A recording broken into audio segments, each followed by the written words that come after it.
is undoubtedly the single greatest outer space film ever made. It's Stanley Kubrick's 2001 A Space Odyssey.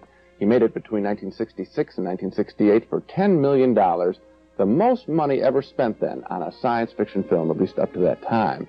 It's hard to describe, really, the impact of 2001. We really hadn't ever seen anything like it before. The story took us back to the dawn of man, with apes, our predecessors, discovering how to use primitive tools, all the way up to the year 2001, with man using more sophisticated tools, spaceships, to try and unlock the mysteries of the universe. A lot of people say they have trouble getting the meaning or message of 2001, but I think you can get simply enough out of the picture by experiencing the majesty of spaceflight, the feeling of longing for another world, of venturing into and encountering the unknown.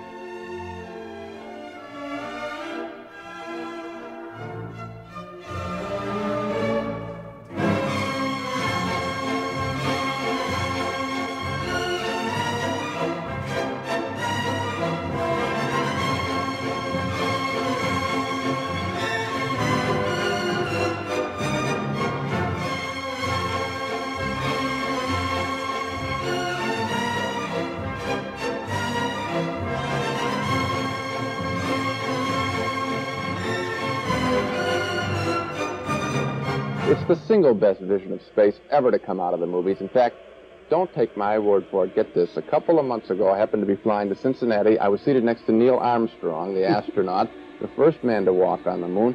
Armstrong told me that of all the space movies, he liked 2001 the best, that it did a remarkable job of communicating what living and traveling through outer space is actually like. What a remarkable, impressive compliment for a great movie. That must be the best review that Stanley Kubrick Certainly. ever got for 2001. And you know, of all the people in the world, if they were sitting next to Neil Armstrong, they would ask him what it was like to walk on the moon. It took you to ask him what he thought about 2001. But I think I know what you were getting at, because the amazing thing about 2001, which is now more than 12 years old, is that it is fixed forever in my imagination, I think in the imaginations of a lot of people who have seen it, what we think outer space looks like. Yes. Now, there are a lot of places we've never been. I've never been to Australia.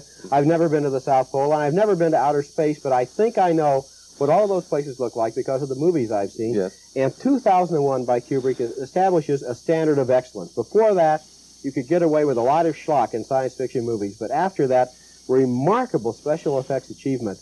The picture was fixed in our minds of outer space, the stars, the surface of the moon, in such a way that any other movie after that was going to have to spend at least as much money and have at least as much know-how in order to match that vision. And there was another standard that 2001 set, and I think that is for its intellectual content. I think that you can debate what that little slab that the astronauts find means. You can debate that all you want. One thing you can't debate is the intellectual, emotional thrust of the picture, which is going out there, moving on, mankind moving on, this need, this desire, and properly so, to find out what is beyond, to increase our intelligence.